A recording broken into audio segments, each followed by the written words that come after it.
Alrighty, hello everybody. How you doing? We're back again. I know, very quickly, right? We just got done covering the march there in Inverness, and now here we are again, live again. So I'm here with Sharon. I'm also here with Mata Druim. Did I get that correct? Druim. Druim is fine. So, I'm still learning. It's a learning curve here for me. So but yes. So we're here, and Mata today was at the march in Inverness. He was on the ground there, and I have a bunch of questions, really, after watching the Glasgow March, the All Under One Banner March, of if there were similar events there in Inverness. And so we're going to be talking to him today. So welcome, Matta. Hi there. Right. You have to deal with the fact that I'm an American, and I'm going to make those little screw-ups from here. No, that's fine. Americans tend to screw up, do they? Well, I'm going to be used to saying things a way that my brain is used to saying them, and so I'm still in the adjustment period. So. As long as you're saying yes, that's all I want to hear. I'll say yes into the eye. No. Just don't mispronounce that and say no.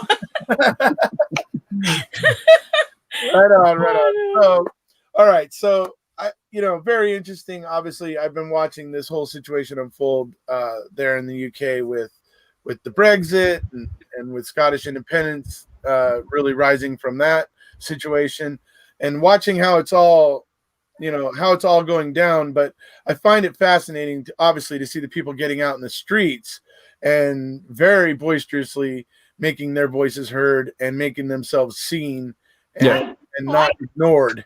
And I think that's great. So I wanted to go ahead and ask, you about what was when it was starting up. Obviously at the first point there was a park right over next to the river that it all started out. I mean, it finished next to the river. It started a bit in from the river. It ended next to the river actually, but right. I remember it went across the bridge, and I remember seeing the route where it. But there was it went from one park to another. Am I right? I don't remember that. Yes. Yeah. So when everybody was gathering, like, how was the atmosphere? Like, how was it all? I mean, we saw some of it obviously, but you being on the ground, how was it? Well, it's always very, very positive, especially before the march, because everyone's very eager to start. Everyone's kind of speaking to each other. Oh, where are you from? Where did you come from in Scotland? Like, how's your journey up? And it's a really nice thing to see. Nice. People from different walks of life coming together for a goal that they both believe in, which is obviously Scottish independence. Yeah, great. And so I know a big part of it, were the drums going, before everybody got marching, or were they practicing? Yeah. Like you tend to have like drums scattered throughout the march, and then we've got our own pipe band, Sir Oliver, who were funded actually by people that support independence, for independence marches to lead them. Cool. So you just seen them in their blue bonnets and their massive dog. You saw the dog, didn't you? Yeah, Big dog. I did see the dog. I was like, "Hey, look at Marmaduke." And I think I saw you in one of the videos. I think that's why I was asking you I to was do the orange about, one, like, because I was like, what? I wasn't sure whether to use your name earlier on, so I was like, we're other Inverness friends, That's how I referred to you. My nephew was up there at the same time. My nephew Jeremy, he was up there. Oh, brilliant! Yeah, he was at he's 30. He's no wee boy anymore.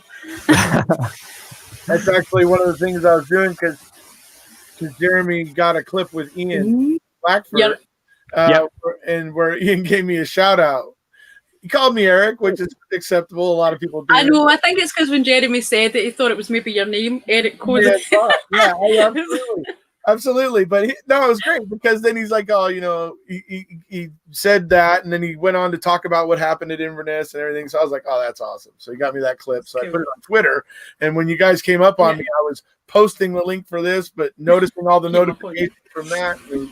So that was fun. But obviously, there's a great atmosphere. We could see it when we were watching the video, that it was very positive and just uplifted, and it was everybody looked happy, and it looked like a really good situation. So I know I noticed with the All Under One Banner March in Glasgow that there was at one point a group of unionists that showed up at one point where the march was. But we looked at it obviously then and thought, that's a small little band compared to these thousands of, people marching with their saltires, you know what I mean? And it's like, so what did you experience today with those kinds of unionists there in Inverness? Was there a large turnout? No, there is a short answer. There was maybe about, I would say, to give them benefit of doubt, let's say there was 10 of them. Yeah. There wasn't was no. No, not at all. No. But like I said earlier, that it's good that they turn up to marches because it kind of demonstrates a divide as to how many people really support independence and how many people don't. Or at least how many people are really, really passionate enough to actually. And how many don't bother, maybe as well. Yeah, exactly. Yeah. So most of the people that will vote in an independence referendum, obviously, are not people that march or not people that do counter protest as well. So but it is surprisingly positive. Yeah. There's usually just jokes between the unionist group and us. There's never any violence. I've never witnessed any violence. Oh, actually, you were wondering how many years have you been doing the march in Inverness? Oh, yeah. Not maybe you personally, but how many years has Inverness been doing? Going on. Yeah. So the first Inverness march was in 2018. Oh, right. Which was organised by All Under One Banner, and then last year in March we had an anti-Brexit march. Right. Okay. Because of course Brexit was meant to be then, but it's been delayed quite substantially. But this is the first sort of independence march, completely organised by just independent locals that want to push for Scottish independence. So it's quite a great feat that we've accomplished today, because it's not an organisation like All Under One Banner, it's just completely local activists, which says a lot. And hopefully it cascades around the rest of Scotland, and other people start doing the same thing. So. This is the type of thing that's going to get you guys the world's attention. Yeah, it's just as important for international recognition of our cause as it is domestic, because it is becoming an international issue of Scotland being recognised as an independent country. It's not so much a domestic issue of begging the UK to give us a referendum. Right, and I think that international awareness will put further political pressure on Westminster. Yeah, Boris, the Conservatives, however you want to look at it. But I think that international, awareness will create further pressure, which is kind of needed here, in my opinion. So I do hope that it will. It's great that you guys got out and marched right now, and so soon after the one that happened in Glasgow. So now there's these two big events that the news can look to and say, here are the Scottish people getting out in great numbers to let everyone know how they feel. That requires passion. It requires a lot of coordination to get that many people to show up at the same time and all that kind of stuff. So this is showing the things that it demonstrates, that we've now had two of these marches where such a great number of people turned out. There was three. There was one in Edinburgh. Remember Edinburgh had one? Sorry, Edinburgh, I just thought I would jump in and say that quick while you were on your train. Our good friend Wee Scottish Lass. Yeah, don't forget Edinburgh should batter us. He did cover that. So three. That was actually like 2 or 3 months ago, though, wasn't it? It was. Right, but it's still within the same space of time. It's not too far apart. So forgive me. But absolutely no. That was I enjoyed watching her video there, because again, much of the same thing, just a very uplifting atmosphere. Yes. Just, I saw like in some of the media where they were trying to say that it was it wasn't, like they were trying to make out it's 300 people or something, and they were violent. Say that it was there was rebel rousers trying to cause or whatever, and I'm like, I'm looking at footage going, I don't see it. I ain't see it. So it's always a very more than normal, which seems to be a recurring theme the media there, and it seems to just toe Westminster's line with no questions asked, which is not the way journalism's supposed to work, unfortunately. Yeah, I mean, it's worth mentioning that most of the British media is owned by the same 5 billionaires. Right. I've said that to you before. I mean, I've said that before as well. Yeah. We're lucky in Scotland that we have the National, I suppose, who was started up after the 2014 referendum. And they give well, they're a newspaper that supports independence, so they give quite good coverage of our marches. And our march today will be covered in the Sunday National, so on Sunday. What day is that again? Yeah, so I mean, for me, it's just great to see all the people getting out and making the showing. You know, I mean, I know the numbers. And obviously the numbers are at this point right now. I would say the needle's moving, maybe a little, or at least starting to.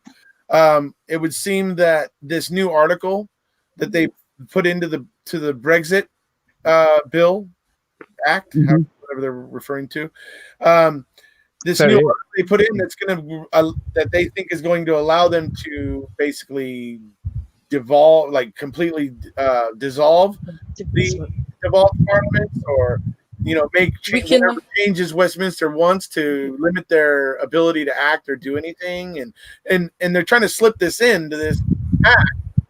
And I think it's interesting because they're pointing out, obviously Wales and Scotland and Northern Ireland are pointing out, wait a second, you're not allowed to make a bill, or it's already agreed in a previous bill that you're not allowed to do that, pass a bill like that without the consent of the parliaments in which you are seeking to affect. You are not allowed to do it without them. And so that's what's getting interesting about it, right? And I think that's starting to move the needle, as I was saying earlier. I think it's starting to move the needle now a little bit, where more people are starting to think, yeah, okay, maybe we're better off on our own.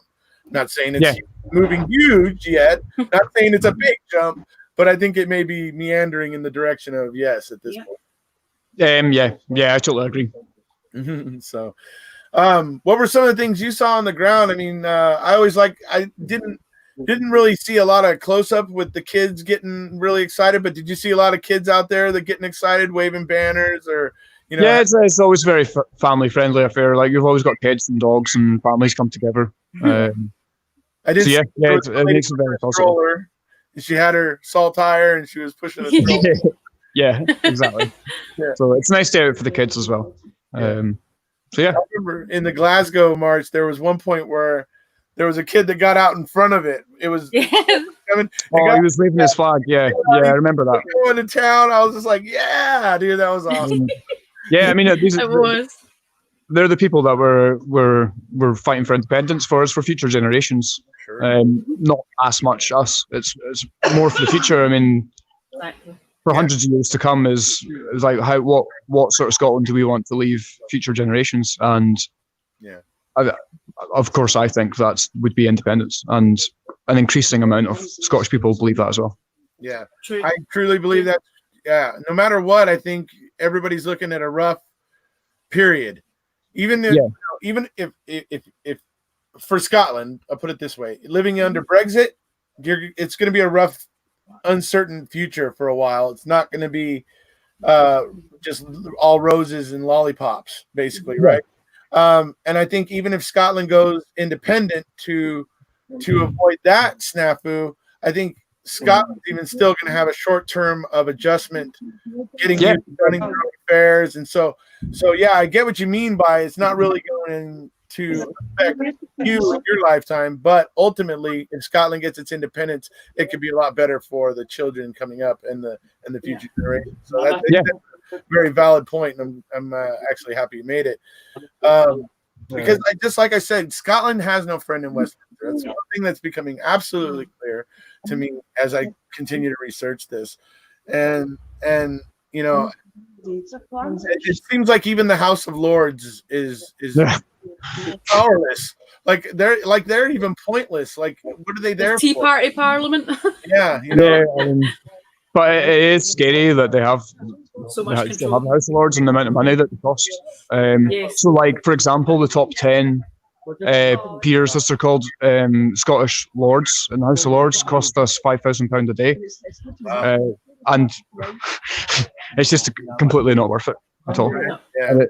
Well, especially since it was basically ineffective. I mean, it was just like they weren't able to do anything. I mean, I saw that they made 3 amendments to it or whatever, but obviously Boris got through that and he got his royal assent. Do what he likes. Yeah, you can do it. And everybody, I saw people getting critical of the Queen, and I'm like, yeah, it's kind of douchey that she's going ahead and letting this go through. Yeah, she's got enough problems of her own right now. With what Prince Andrew was getting up to, so allegedly. He's been a naughty boy. It's not alleged that he went and spent a week with Jeffrey after knowing what Jeffrey had been up to. Well, that's not alleged. That's true. For other things. But anyways, we'll put that aside. She's got her own problems, but the thing is if she tried to veto it. If she tried to veto it, Boris would probably be dissolving off with her head. Pretty much. He's just getting away with whatever he wants these days. Him and the Conservatives would be wiping out the monarchy. That's what would be happening. So she just did what she had to do. I don't know if I can really say she had a decision to make. I think it was already made. She's an old granny. Yeah. So she's in her 90s. Do you know what I mean? That's the thing. She's in her 90s. She's just a wee old lady. Yeah. Fiery window, I think. But she's limited in her power, certainly. So it's obviously after the march, and obviously you were probably been all pumped up for hours. So where are you at now? What are you up to? So we were just at a wee sort of like function that we've had on. We've got a few in the city. We've organised about 3 or 4 local businesses have kind of put on just different functions for us. So a couple of the bars in town are put on. In fact, one of them put on music all day. Yeah. Brilliant. So we're just here, just kind of relaxing after such a stressful day. And then was that like some of the ones in the map? Oh, sorry. No. Okay. Some of the ones in the map. Was that the ones in the map? Like you put out businesses on the map, like that's right. To stop. Was that the ones that were some of them on the map? Yeah. Great. Good. That's good. How many pints have you had? How many? What? Sorry. How many pints? Oh, just the one. Just the one so far, but there'll be a lot more than one. There'll be a lot more than one by the end of the night. Are they gratis? He was holding back so he could be on with us, folks. So that he wouldn't be that's so sweet. Nice guy. So can I ask something? How long have you been for independence? Have you always been all your life growing up, or is it a decision you've made? It's actually something I didn't think about until 2012, when everything started coming about the independence campaign. Okay. I had voted SNP before that, always, but I'd never really actually thought about independence. I just thought SNP were the best, if you were in limo talk. But so especially since 2012, we've just been increasingly more active. Which brings us. So did you get right in there like me and read everything and watch everything and all that? I spent a lot of time sort of researching everything and making sure that I knew what I was talking about vaguely. So you could hold yourself up against the opposition, basically. Yeah, it can be difficult sometimes. Like there's so much misinformation going about that. It's actually sometimes difficult to get the truth. And that was the same actually in 2014. There was a lot of misinformation on our side as well, which we need to fix. For I think we have fixed for the next referendum. Yeah. So exactly. But I don't think it was meant to be. It was just kind of like not as specific as it would preferably be. It wasn't. I think they were trying to con anyone, you know what I mean? It's just it was just. I think it was more that they maybe were a bit too hypothetical. I think with maybe some of the figures and stuff the last time, they weren't too specific as maybe people wanted them to be. But then if they were specific, they would be criticised for not sticking to what they'd said. If you know what I mean. So it was that they were getting kind of bad press for being a bit too vague with some things like the money and a whole load of different things, you know. But I think Nicola Sturgeon, though, there's a big difference though now that it's Nicola Sturgeon, because the amount of people that, I mean, I always liked him, Alex Salmond, the previous First Minister. I always liked him, but he, you know, he's a different man altogether, obviously. I said, well, Nicola's not a man, but I mean, he's a different First Minister altogether, is what I meant to say. Yeah, she's different ideas. She's very different. But she has learned a lot from him, and she's maybe learned a lot from his mistakes, maybe as well. So, you know, which is good. It's good to learn, and I'm excited to see what she's going to be putting forward. Yeah, which should be in the next few weeks. Right. Unfortunately, she couldn't be here today if she's busy, but she's here in spirit. I've got her round for dinner now. Well, kidding. No, that would be good when my nephew's pure up there talking to Ian Blackford, and I've got Nicola in for dinner. You know, no, just not that exciting. That's cool. But she usually attends. There, actually, I like that. She doesn't actually usually attend Independence marches. She does like the one in Glasgow. I know she doesn't always like all the marches and stuff like that. But when there's like, wait a minute, hang on. There was what was the thing in George Square? Because there was the thing in George Square as well. Yeah, so the newspaper I was telling you about, the National. The National one, that's right. That's right. They put that event on. So, and that's the first time that Nicola Sturgeon spoke to Independence Rally since 2014. Since 2014, I remember. Yeah. I was getting mixed up with the general election when she was out talking to people. I was getting myself mixed up. Yeah, it's easy to get mixed up with it. So there was so very cozy. There was the George Square thing. Yeah. There was which wasn't the same as like a rally as such, but it was like a rally of sorts. But it was organised by newspaper. Then it was obviously the Edinburgh one, and there was the Edinburgh, and then the Glasgow one, and then this Inverness one. So there's really been 4 big gatherings within so many months, if you think about it. Yeah, right. Mm-hmm. And the next one's in Arbroath on the 4th of April. Nice, good. Which, if you don't know, is the 700th anniversary of the Declaration of Arbroath. Yeah, I know, I love that. Which I'm sure you're aware of, so I don't really need to explain what that is. But and do you know Ericozia? I always sing it like when I say Ericozia, I can't say it without singing it. Nope, that's something that I have to get educated. I shall share it to you. Or maybe we could be enlightened by our lovely guest. So when our King Robert the Bruce was fighting in the Wars of Independence, he 100 men. In 1320, he got the approval of the church, who were the biggest power at the time, and got them all to sign this declaration, which states that Scotland would be independent as long as 100 of us remain. We will never fall under English rule. Right. So it's worth checking out. It's very landmark. Just one piece. Thing. Yeah. Yeah. Because it's like we are like that. As long as there's 100 of us standing, we're Yeah, there's always been a drive for independence in Scotland. It's just a matter of maybe like it was less like a decade ago, but now it's substantially more. Yeah. So if you look back at history, then do you look at history things and look back to before the Union and all that sort of thing? Do you quite like doing that? Yep. Me too. I like that. I've been trying to. You're really interested in history as well, Ericozia. Yeah. Well, I know. I know. History tells me that you know, England and Westminster and even the monarchy are no friend of Scotland.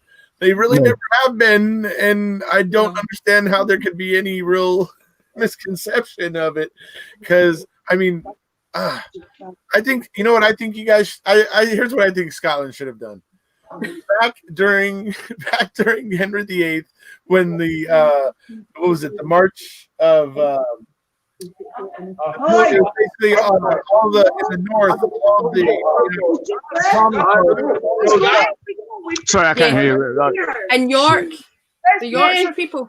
York and lots of people.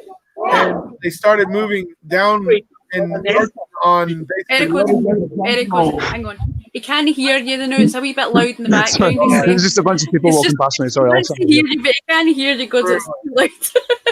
Start again. Yeah, I heard York. Anyways, that was me because I was like, there was back while Henry VIII was king, there was at one point when he was doing his Reformation, he kept tearing down the churches and all that sort of stuff. And so the people in Northern England were getting really tired of it. And so they rose up, and it was called the Pilgrimage of Grace, I think it was. Anyway, I kept thinking about it because that pilgrimage itself almost could have really taken down the monarchy and everything at that time. Can you imagine if Scotland had lent its strength like an actual military to that? Holy crud, man. That would probably change the entire history of the United Kingdom. Just like if we had kept a monarchy in our own country and it hadn't been by birth that we ended up splitting. Yeah, they duped you back in when they made James the First and Sixth, King of England. Yep. They duped you guys back. You've done your research. Yep. Yes. Yeah. So we've talked about that loads, haven't we? We've done that in some of our other videos. We've talked about stuff like that, and so that's it. We end up talking about that's the thing. You very much, Eric Cozy, are into your history. So you say you're coming to this plate of yes, no, independence, right? You know the back history of how Scotland's been treated, right? So you're really just kind of needing the dots for what's happening now. Yeah. For that, it's like a puzzle, if you know what I mean, and it's like you're just connecting the dots, and you can say, well, they've always been a bit, It's more of a they've got the best history of treating countries. It's a more of a how right now than it is an if. Yes. Yeah, that's true. Yeah. So. I would say that here is an impartial observer. I'm not in any trying to persuade anyone. So yes, t-shirt. But I got from Amazon. I was so glad it was arrived today, so I could wear. That looks good. That looks good. Thank you. I love it. So, the fact that Scotland has Dodger blue. You can see I got my Dodger stuff, but. Do you like his line rampant? Yeah. Do you like his line rampant and all that as well? And he's got his Belgium flag and the Australia. He's at Aberdeen. Yeah, and then a little mini, tiny, teeny weeny sometimes. Yeah. It's good friend game. He didn't want to take over the wall, and that was the first flag that he got. And then you got the Belgium one first, didn't you? So you got the Belgium one first. Yeah, and I thought, if you're getting a line rampant up there, I didn't want to get him another saltire because it's like, obviously, I've got a saltire. Gave me and you like flag when I was in Manitowoc, Wisconsin for rally last year. So she gave me the Australia flag then. That's what I do on my other channel, by the way. I have a channel where I talk about true crime and criminal justice. And you should check it out. It's good, actually. Yeah, of course. Yeah. So really good. That's where I got that. And then Sharon gave me my lion rampant recently. And so I'm super proud of that. And I think I was telling you about the pictures in front of the Queen Mary. Was it you I was saying that to? Yeah, it was. Yep. Not that I talked to hundreds of people. And I try to remember, did I send that to them or to them? Yeah. But yeah, that was really cool. In front of a big ship. Yeah, I was like, that's really cool. Yeah.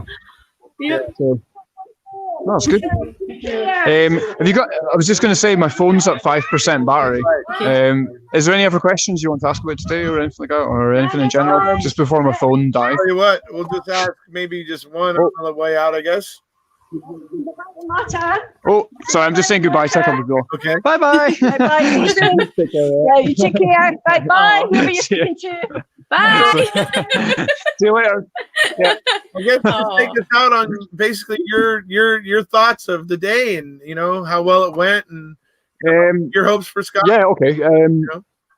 So it's went way better than we thought. Hopefully this today changes perspectives in that it gets more people around Scotland organising their own marches. I mean, even if it is a demonstration on the street of 20 people, it gets people speaking about it. So, I mean, and as I said earlier, this has been completely organised by just independence activists. There's not any organisation or anything like that, and we want to kind of spread that across Scotland, which I can't say much more about it, but it is. There is other events across Scotland being organised independently. The next one, I would love to in Lewis on the 18th of April. Right. I'd love they're to see organising you that two completely doing another video. Sorry. Yeah, I'd definitely be up for I that. would love to see that because they're talking about the resources and all that. That would be really good. Sure. Oh yeah, absolutely. Yeah, when he gets home into his studio and he's in a controlled environment and everything, and we'll sit down and have that for sure. Yeah, I can't control people coming up and speaking to me. I've just been made a cup of tea. It's good for this video because it works. It shows the atmosphere and that everybody is feeling good after the march. Yeah, exactly. Everyone's happy and positive. You know? Yeah, absolutely. And like getting the atmosphere and the pub atmosphere and all that. I've just been handed a cup of tea and a hot water bottle. That's why I was like that. Oh, thanks. Right on. So I'm glad to hear it. I'm glad that it was such a success. We'll go ahead and let you go before your phone completely dies. Yeah, get your wee. Thank you for being here, Druim. It was a pleasure. Druim. Yep, that's right. Okay, right. Druim. You're basically a fluent Gaelic speaker now. I know. And we were talking about the fact that being able to speak Gaelic is actually a plus. It's actually something. Learning second languages actually makes you more intelligent, not less intelligent, as Westminster that's true. Lately, which is just a ridiculous bonkers. So so we'll chat again soon, hopefully. Absolutely, we'll chat when you're in and not running out of battery. And absolutely, yeah. I'd love that. Great. Alrighty, everybody. Okay, then. Well, we shall speak soon. Yes, absolutely. All right, everybody. That's okay. it. Right. Take care. You too. Okay. Thank you very much. Right. Bye. Bye. Bye. All right, everybody. So that's it. We're done here today. That was us wrapping up with Druim and Druim. Yeah. I'm a parrot. Everybody see that? Anyway, no. That's right. Anyway, did you see that? Anyway, he actually was there today on the ground, and so it was great to get to talk to him and hear his thoughts about it. Even getting to see the some of the atmosphere there of what it's like after the march was really cool. So hope you guys enjoyed it. Thank you for being here, Sharon. Thank you for having me. And if you guys know the drill, if you haven't already, please hit subscribe, and we'll see you. Bye.